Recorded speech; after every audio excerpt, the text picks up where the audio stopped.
Discipline feels difficult not because you lack willpower, but because you're often applying it at the wrong point in the cycle.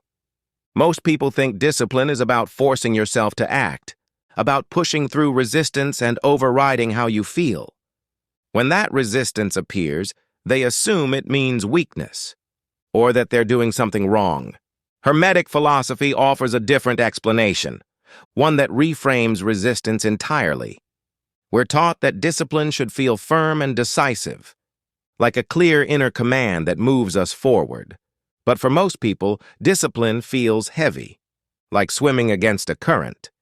The harder they push, the more tension they experience. From a Hermetic perspective, this isn't failure, it's polarity. One of the core Hermetic principles is the Law of Polarity. It states that everything exists on a spectrum of opposites: heat and cold, light and dark, effort and ease.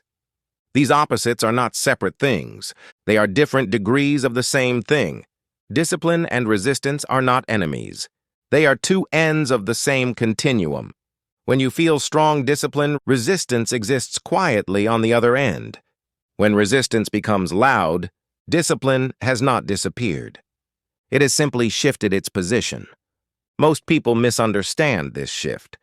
They treat resistance as a signal to push harder, but pushing directly against polarity intensifies the opposite force. This is why discipline often feels like self-conflict. You're trying to overpower one side of a spectrum, instead of moving along it. Hermetic philosophy does not teach domination of the mind, it teaches transmutation. This means changing the degree, not fighting the existence. Resistance is not something to be destroyed, it's information. It tells you where you are on the spectrum right now.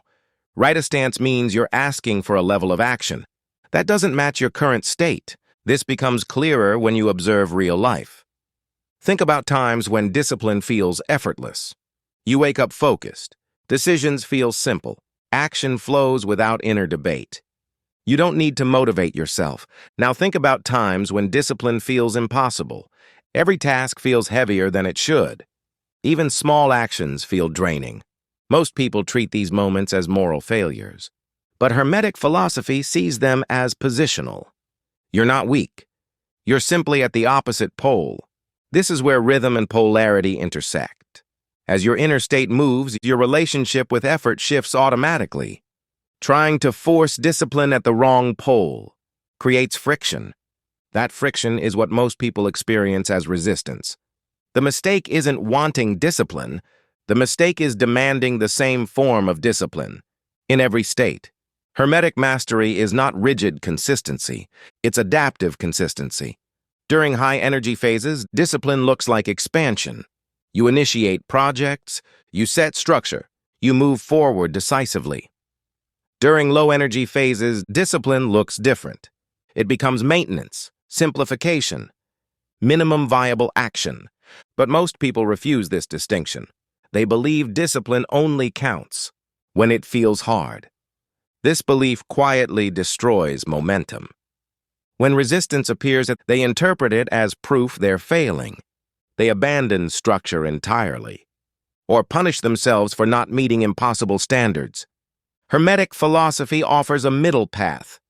You do not obey resistance, but you do not attack it either. You shift position on the spectrum.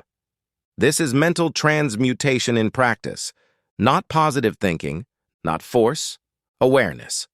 You ask a different question, not, why can't I discipline myself, but what degree of discipline fits this state?